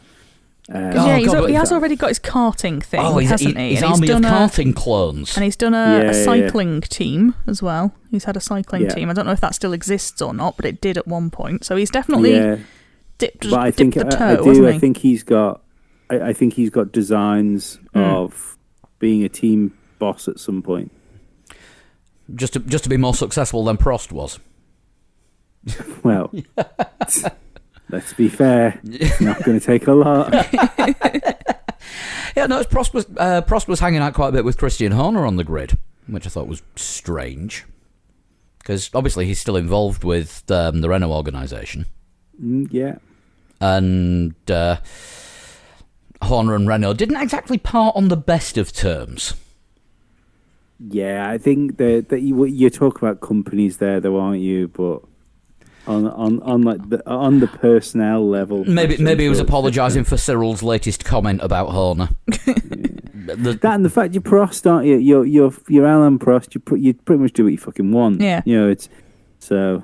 Yeah, I did wonder if it had to get a mask custom made especially for the Hooter from the same place as Latifi, right? Well, while we're talking about masks, can we all come to terms with the fact that as far as the Formula One bubbles go, and he's in a bubble with him, and he's in a bubble with him, it's clearly all bollocks for the camera. And as soon as the cameras are off, no one gives a shit anymore. Danny Ricciardo just keeps seeming to pop up next to people and getting told off and just doing whatever the fuck he wants anyway. Yeah, but even like there's drivers cuddling, shaking hands, and then all of a sudden they remember there's cameras on them. Yeah, that is absolutely not going on. I suppose it doesn't help when you see pictures of them in clubs in Monaco together. But it's. Yeah. Also, while we're on the subject of masks, one of our regular listeners, Jana, has actually started making and selling her own on Etsy. I'm going to put the link up on the website, but if you want details of how to get hold of the masks, I think she's only delivering them to the US because postage is fucking expensive from the US to Europe. But if anybody wants to know how to get hold of exclusive handmade masks, and she's doing some Halloween ones as well, give us a shout and I will point you in the right direction. Good stuff. Just helping a small business out here. Mm-hmm. Absolutely. Right. She should do 3 legs, 4 wheels ones.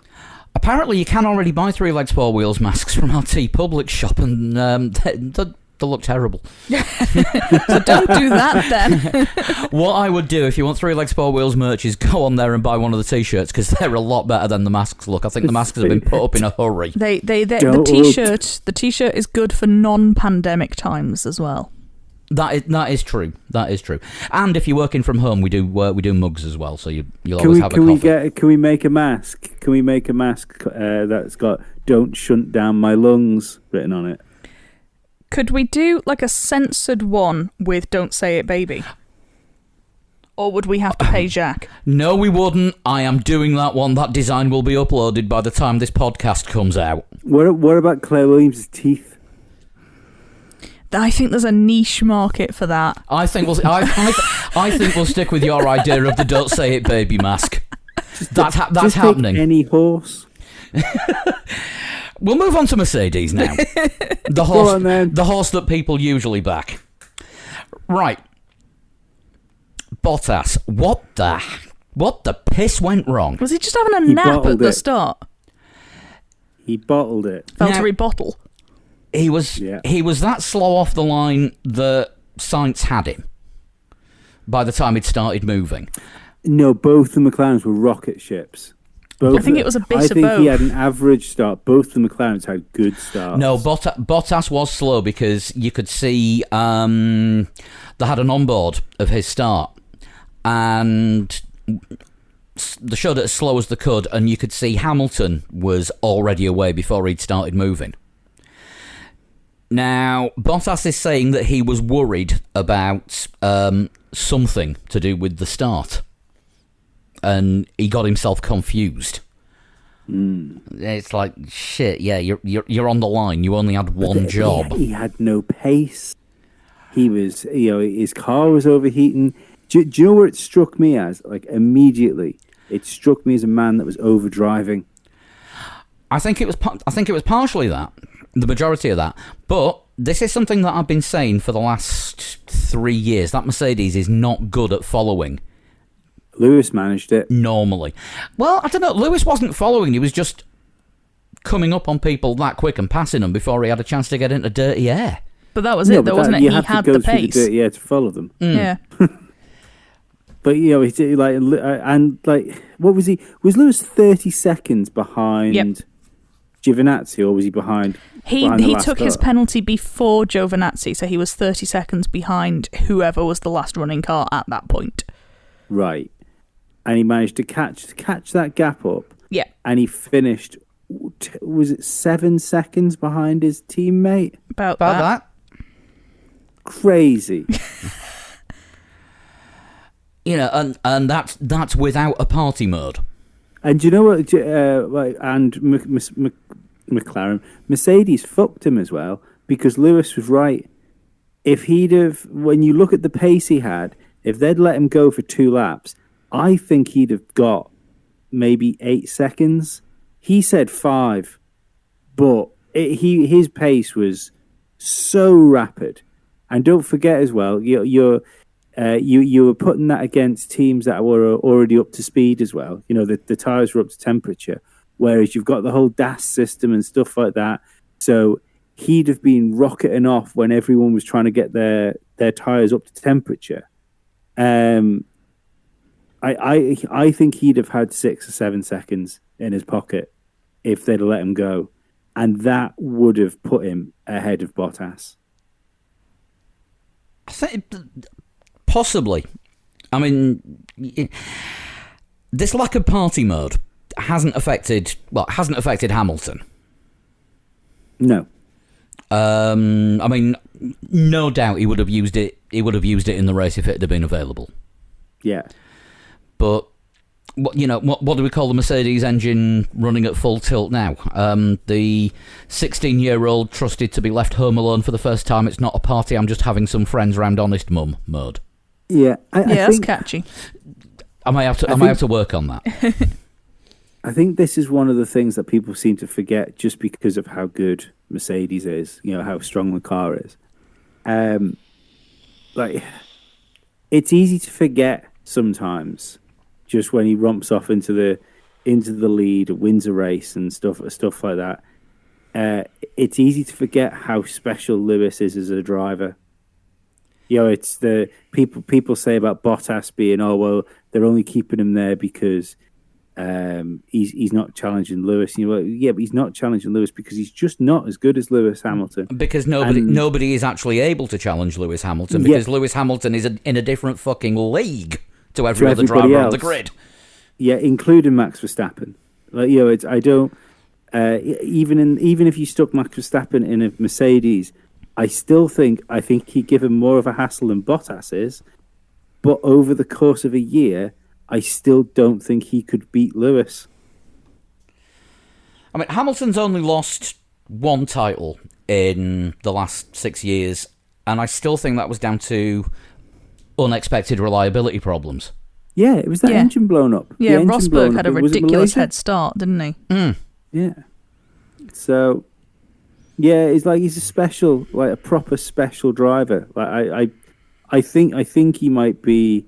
I think on pure talent, like I said, I'll always stand by this. I think Alonso has been the most purely talented driver, but you can't take away what Lewis has done. You can. The best drivers end up in the best cars. It's up to the drivers to do what they can with the machinery they're given. Oh yeah, definitely.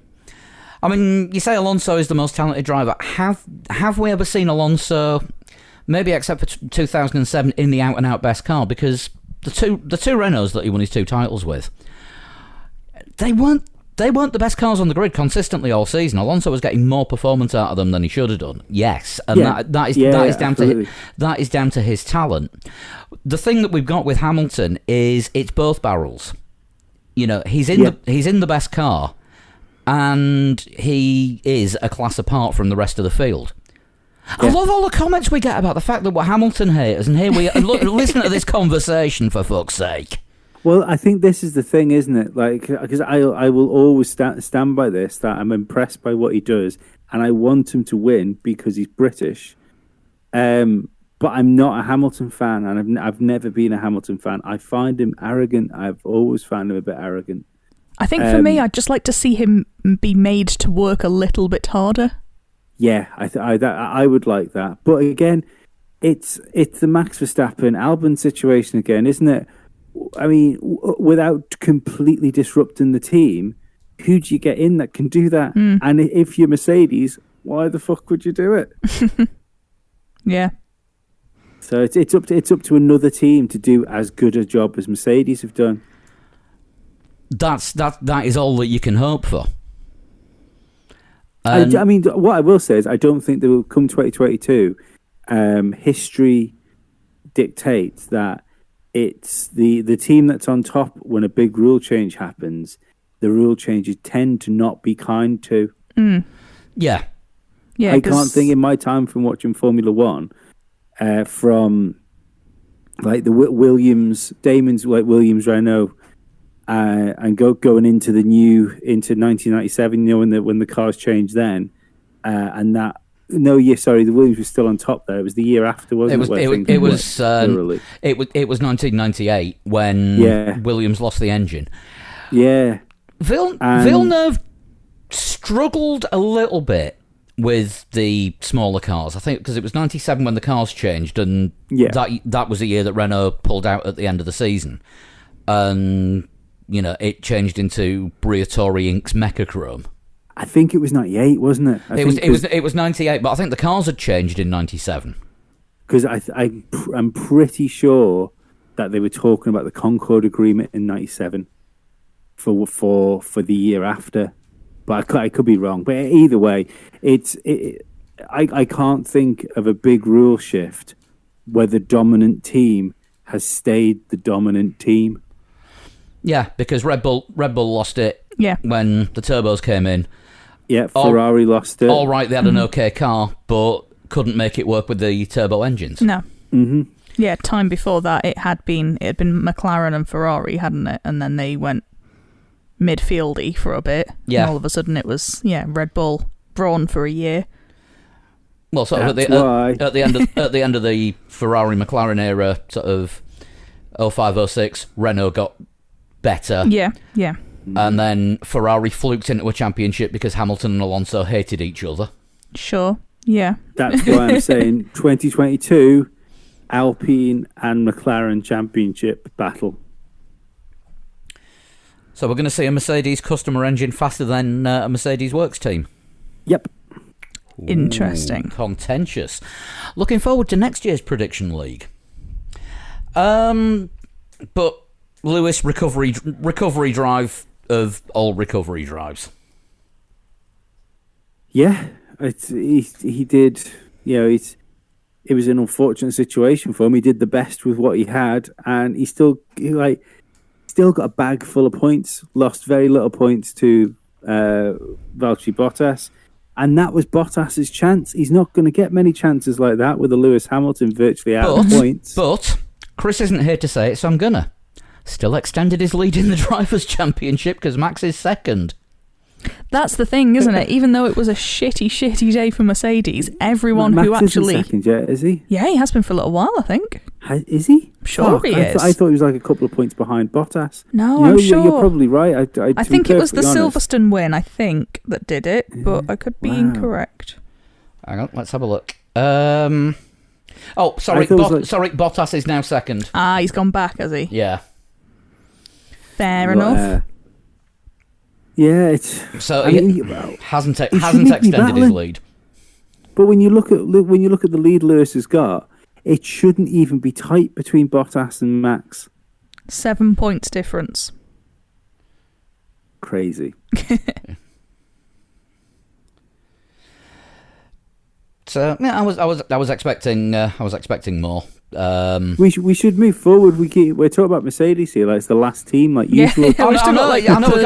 We're kind of fallen into that habit, haven't we? Right. In that case, we'll do Racing Point next.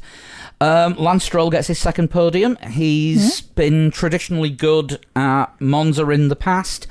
It's just that little asterisk of didn't actually make a pit stop during racing conditions. And I think that rule needs sorted out. Apparently, they're not going to do anything to it, but it doesn't feel fair. No, if they're going to change tyres, it should be like for like, and I think the rule should be you have to make a pit stop during the race, not during a red flag. We had this argument, well, not as 3 legs 4 wheels, but as general F1 fans. This argument came after, was it the 2011 Monaco Grand Prix? When there was the leaders were overtaking a load of back markers, but they were racing, and there was a massive crash. And was it Alonso had been on the back of Vettel? Vettel was on very, very worn tyres. There was a red flag. Vettel gets new tyres, even though Alonso, under actual racing conditions, probably would have had him. Yeah. Yeah, it's a shame the rule's written the way it is. Obviously, Stroll's benefited from it. Yeah, no, yeah. I mean, he did, raced to the rule as it was. So. Yeah, I think it should be reworded. The rule should be reworded to a mandatory racing pit stop tyre change, not just you must run the 2 mandatory compounds. Like under green flag conditions. Or you can change the tyres in your garage, but you automatically, like during a red flag, because obviously you've got safety and stuff to think about. But say like a pit stop seems to be like 20 seconds. Yeah, roundabout. You should have the average pit stop added to your time. Like the average racing pit stop. So if it's 18 seconds to get through the pit lane and change your boots, that should be added to your race time after the race if you do it under the red flag. But that would be unfair. You wouldn't get people doing that because then you'd be restarting under the red flag, you'd be bunched. So you'd actually want to not change your tyres, go back out on a potentially dangerous tyre because you could get a gap during the race. You could hang on a couple of laps, actually try and find some clean air, rather than be immediately sat in that bunch pack knowing you've got this 20 seconds. That's fair enough, but that means then you'd have to make your racing pit stop. But like I say, it's the... but if you change your tyres, you should have that time that it would have cost you during a race. Yeah. It's a difficult one. I don't know the answer, but I still think you can change your tyres in the pits, but they've got to be the same compound that you've used, that you're taking off, and you have to make a pit stop under racing conditions. That's probably the easiest. Yeah, that's I the think easiest way to do it. Yeah, the least objectionable. Yeah, you have to make a like for like. Yeah, like for like, and then a green flag or a safety car pit stop when the pit lane's open, because or you close the pits entirely during a safety car or virtual safety car. But then we're looking at other rules. But you can't change it. You can't change to a different compound under a red flag. There, done. Yeah, Now, if the red flag, then again, if the red flag comes after you've changed your tyres already, then you can benefit because you've used both compounds, maybe. And you change tyre compounds during racing conditions. I don't think there's a solution that suits everyone, is there? But that's kind of the whole point of it being a sporadic incident. Yeah. I suppose it's one of those things because it doesn't happen all the time as well. It's quite a rare situation to get a yellow flag swap to close the pit lane, then a red flag to restart the race. It's not something that happens all the time. So I think is this the first red flag we've had since Baku 2017? Was it? Yeah, I can't remember. Yeah, I think it is. So yeah, they are few and far between. Mm-hmm. Which is probably why Watch no one's next week again. Yeah, a new track. I don't know where to go. Into the wall. And that's Giovinazzi's race over. Even though he's a Ferrari driver and has probably done test it's laps. It's so interesting watching the drivers learn new tracks. It wouldn't surprise me if all the Ferrari drivers seem to know it because they've done laps in, I don't know, maybe a 488 or something. Or Yeah, and you know what it's going to do? It's going to make no fucking difference because they're shit. Perez lost out on the pit stops, complained about Lando driving too slowly into the pits, but GPS proved that he hadn't. Yeah. And then it was pointed out that that Perez had actually held Raikkonen up as well. Classic. So he kind of shut up after that. Yeah, it was a bit of a non-day for him, really, wasn't it? Yeah, he should have been pacier than he was. And going back to what you were saying earlier, have the it was actually before we started recording, have the beneficiaries of the 2019 cars, they all run the course now because they don't know how to upgrade them.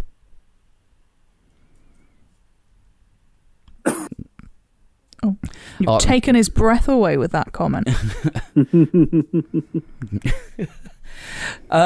So yeah, I mean, I would have thought I'm going to stop calling them the pink Mercedes because they're blatantly not.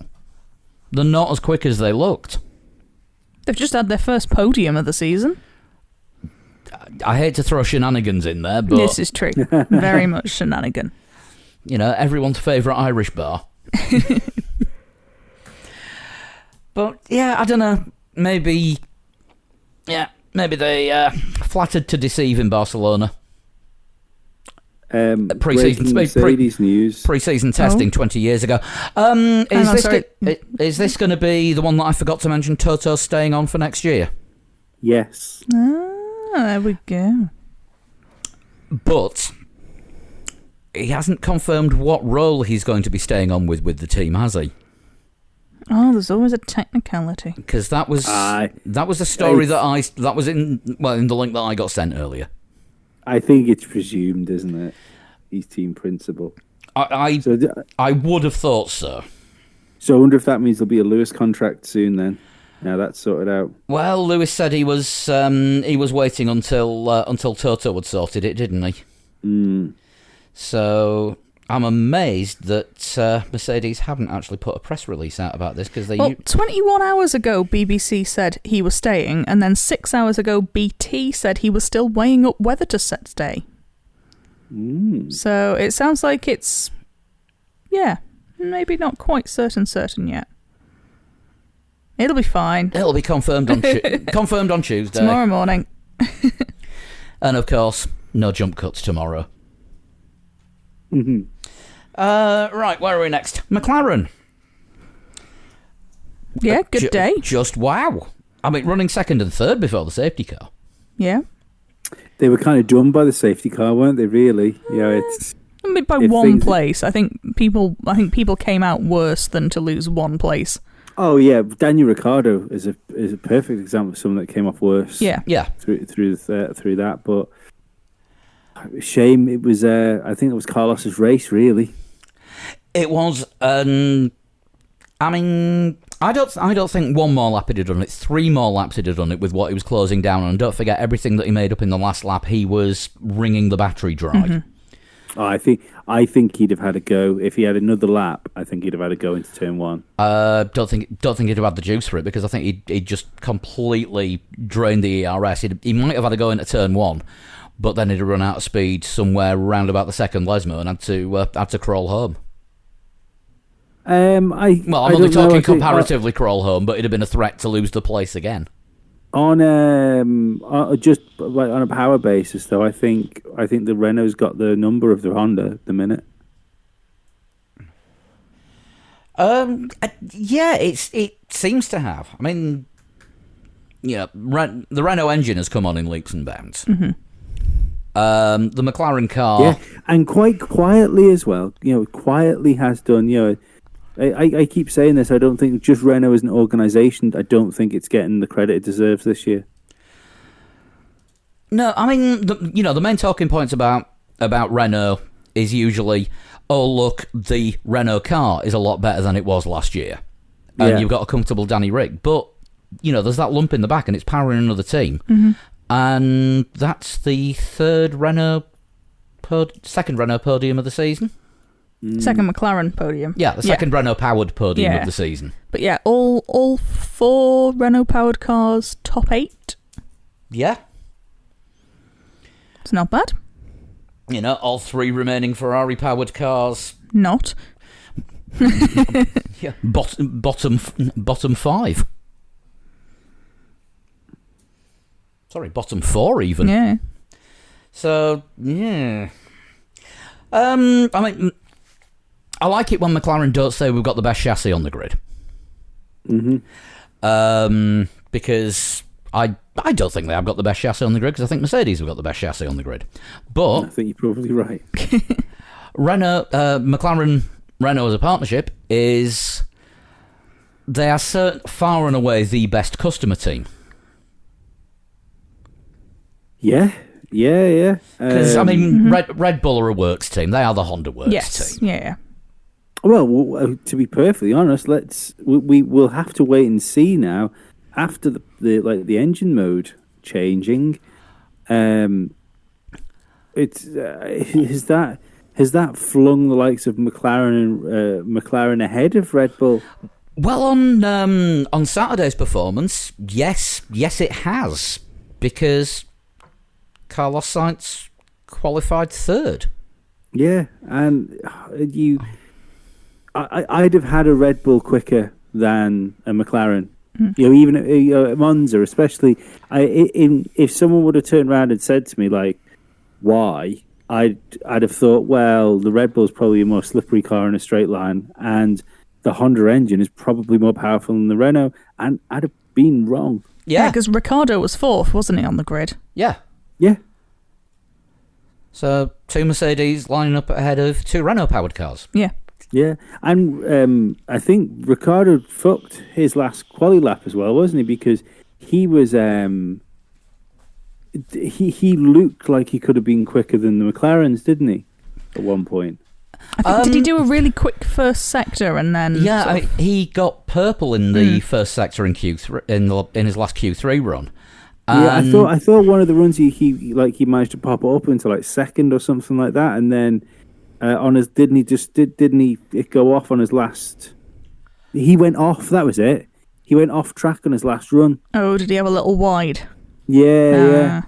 I think it was somewhere in sector 2 because it wasn't because it was turn 4 and turn 11 that were the big centre corners, and it wasn't either of those where he went off. But I think he ended up with 2 yellows in Q3. That was it.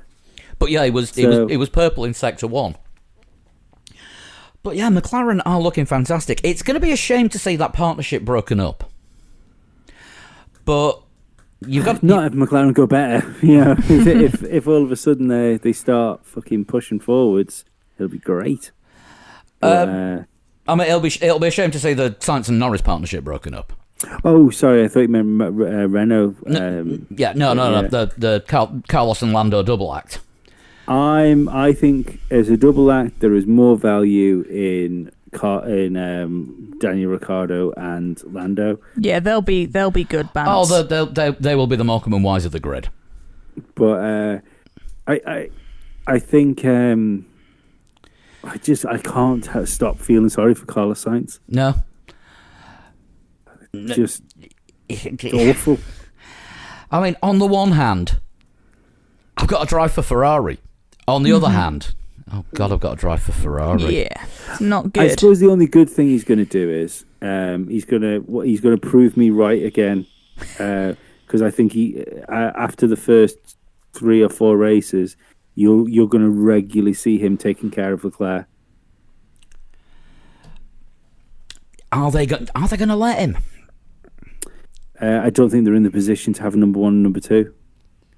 I mean, I also don't think Leclerc's. I don't think Leclerc's good enough to. I think he's a good driver. Don't get me wrong. I'm not going down that road, but I don't think. I don't think there's anything you can do about it. I just think Carlos Sainz is a better racing driver. And if they do something about it, it'll be pulling them in for a pit stop, and it'll be obvious what's going down. It'll be the Ferrari way of number 2ing things. Oh, your brakes are iffy. You're gonna have to drop your top speed by 10 miles an hour just to make sure they don't blow up on you. That kind of thing. But Ferrari are going to be so desperate for results by that point. They won't care if it's Timmy Mallet that's in the car. They just want whoever's further up the grid to be further up the grid. All I've got to say to that is Eddie Irvine's potential world championship. They do give a toss. Yeah. That's the problem. I bet you want that world championship now, don't you, Ferrari? Bunch of dickheads. If that was the start of the era of Ferrari fucking themselves over, and it keeps rearing its head every so often, and now we are in prime Ferrari fucking themselves over. It's taken 20 years, but by God, 21 years, but what they did to Eddie Irvine in '99 has really bitten him on the arse. He's gone again. No, he's thinking. I was worried there was some kind of lag. No. It's I was basking in it. Well, there, Carol basking it. And that just leaves AlphaTauri. But it's my new favourite thing to do is on Saturday. On Saturday before qualifying, is just tweet, "Let's go Ferrari fans." So, AlphaTauri.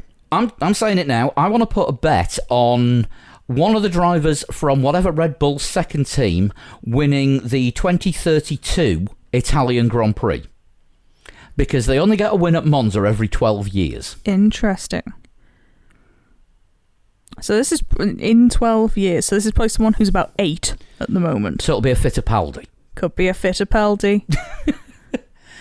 But what can you say about Gasly? Yeah, all right, he got lucky, but he made the bloody most of it.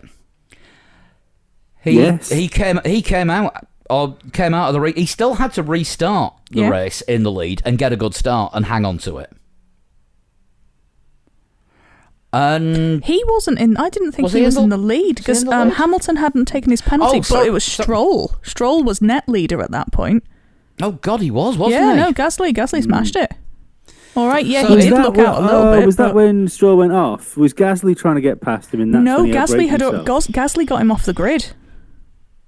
Oh right, okay. Yes, because Hamilton restarted in the lead. Didn't of course, yes. Yeah, and Stroll I don't know what Stroll did on his restart, but it wasn't good. Thought it was a 2019 qualifying lap. Oh, maybe it's a P2 thing because Bottas had a shitty start from the first grid. Lack of grip or something. Or just general, I don't know, hoodoo. Who did what? Yeah.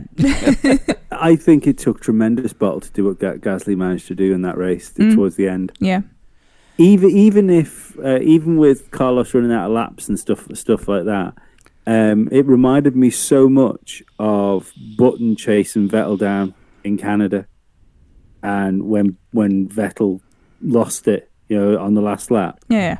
And it's when you've got somebody like Sebastian Vettel that loses it like that when the pressure's on him in his Red Bull, and Gasly, all the stuff he's been under and through and written off by countless people, including me, up until this year. Well, I think the worst person that he was written off by was Helmut Marko. Yes, I suppose he doesn't really mind what I think. But, the top and bottom of it is that it was so easy for him to be so desperate to prove people wrong, overdrive and fuck it up. It was easier for him to lose that race than it was to win it. Do you know what it was? It was a Carlos Sainz performance. He just got on with it. Yeah, he did. Because we always used to say that was Sainz's best quality when he was in Toro Rosso. He just got his head down, drove, didn't give a toss what was going on around him, and did the job. And that is exactly what Gasly did, and he did it absolutely flawlessly. I've said for a couple of weeks now that he's glued his career back together.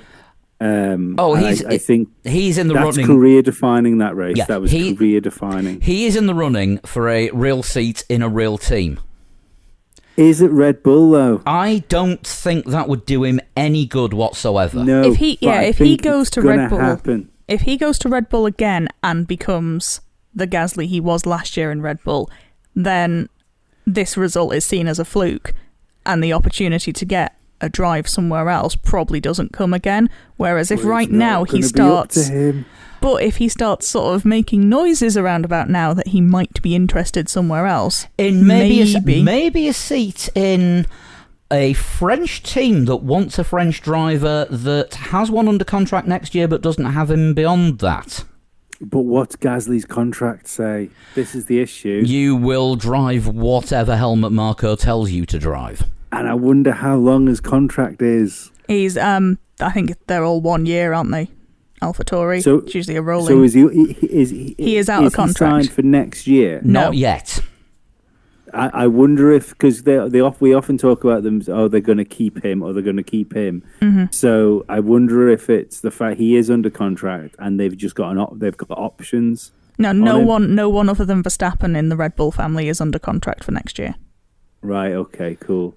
I think if he can go somewhere else, he should go somewhere else. Yeah. One of the I think Red Bull have first refusal. Yes. That's it. I think everyone's sort of basically hanging until Red Bull decide what the fuck they're doing. I think it's a one-way option. Mateschitz can take up the option. The driver has no say in it. Mm-hmm. Yeah. That's what I mean.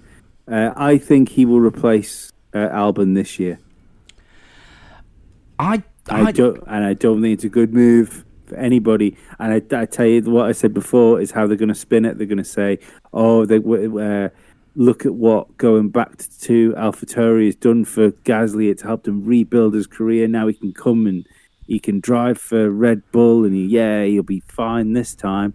And it's Albon will be able to sort his head out, and he'll get his head down, and he'll be the driver we know he can be. And they'll put it like opportunities. And to be fair, it is opportunities, isn't it? I had this discussion with someone the other day saying, we moan about the meat grinder as much as we can, but the Red Bull organization is like swim or sink with sharks and bricks tied to you. High risk, high reward. Yeah. So, but I can't see them keeping Albon in that car because it's starting. Albon's performances are starting to look bad on Red Bull, I believe. I think he's still got a few more races to turn it round. Horner seems to be got a few more races left of the season. We got 9 left. Yeah, this is true. Yeah. Next week is the halfway point of the season. It's only just bloody started. That's usually when they like to do it. This is true. Yeah, that is true. Sometime between Hungary and Belgium, which is the midpoint of the season, chronologically speaking. What do we think about Kvyat? A bit of an anonymous one, and I think he's the driver under threat from Tsunoda for next season. Yes. Yeah. Honda wants Tsunoda in the car, and they've announced that he's doing the post-season test in the Red Bull. Yeah. Is he in the Red Bull? I'm sure I read that he was going to be actually in the big boy car in Abu Dhabi. So that says to me they want him on the grid next year. And Honda do have a lot of pull. So I think he's got to be 4th or above, hasn't he, in F2 to have the super license. I don't know where he is at the moment. He must be there or thereabouts because he's been all right. The top of F2 is incredibly tight. I think there's only something like 25 points covering the top 6. Sean, you're our registered. Will he get a super license this week? Go on. Person. Callum Ilott. Yes. Will he have a super license next year? Yes, he's the championship leader at the moment. So if he wins, he automatically has super license. See, I think if something to Squiffy doesn't happen with the Ferrari Renault engine in the Sauber, I've got the sneaking suspicion you're going to get him and Schumacher in Sauber next year. I think there's more chance of Kubica because they've got all that Kubica all in money. And whoever if comes Ferrari second, are involved, they don't need it. I don't know because Sauber still get to pick one of the seats. I mean, if they're keeping the Ferrari engines, I think we can more or less say that Kimi's going to go. Yeah. Callum Ilott, he really looks like the real deal, doesn't he? He's quietly been very good, hasn't he? I think there was a lot of focus on Schumacher, obviously. Schwartzman got a lot of buzz early on, but Ilott's just been sort of quite quietly building. Yeah, it's F2 is going to be won by a Ferrari junior driver. It's going to be Ilott, Schwartzman, or Schumacher. I think that is the top 3 currently. Yeah. So the winner of that will get the Alpha C if Ferrari still have a say in the matter. And Tsunoda is currently 4th, which would be enough for him to have super license. One of our listeners pointed out that Schumacher managed to do it again, like he did in Formula 3 when he absolutely needed to. All of a sudden, he managed to be able to win a race. Mm-hmm. So I thought that was interesting. Yeah, he has sort of... Again, he's another one. The last couple of races has just started to look a little bit more impressive than... He was looking shaky early in the season. He looked a bit like, okay, what you doing, mate? But, yeah, he's come good. But moving back to the matter in hand, F1, because we haven't started doing an F2 podcast yet. We were planning on it, but we just never got around to it. Maybe next year. Who has the time? Exactly. Rock stars and wankers. Oh. Okay, Pierre Gasly, Rockstar. Yeah. Got one for wankers. The marshals on the outside of Parabolica. For dropping a Ferrari. For dropping Leclerc's car arse first into the gravel after Leclerc had... I mean, it's a very Ferrari moment, isn't it? It just sums the season up.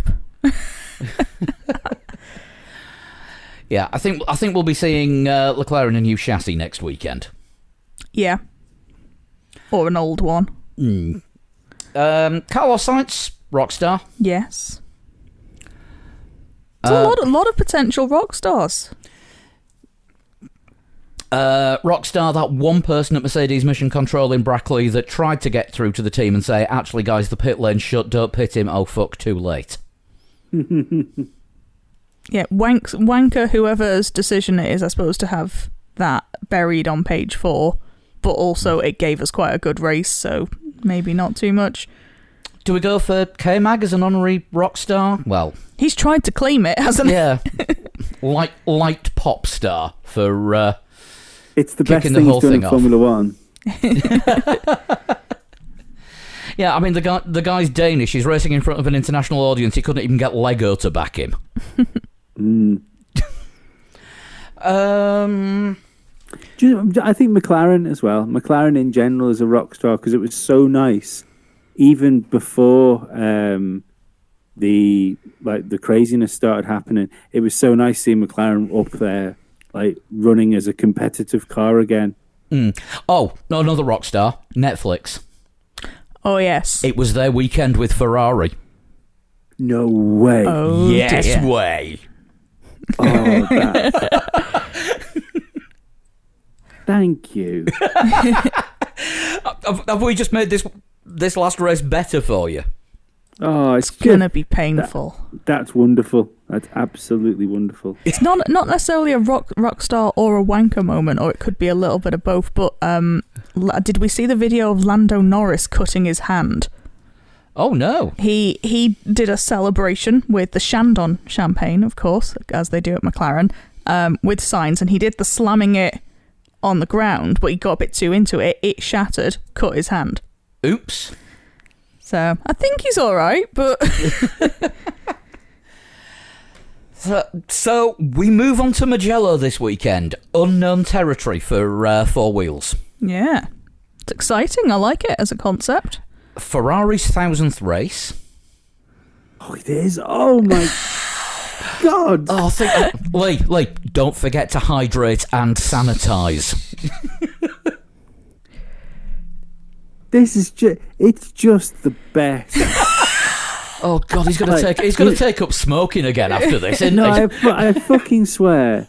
Yeah, we know. After lockdown and COVID and all that sort of stuff, this is just what I needed.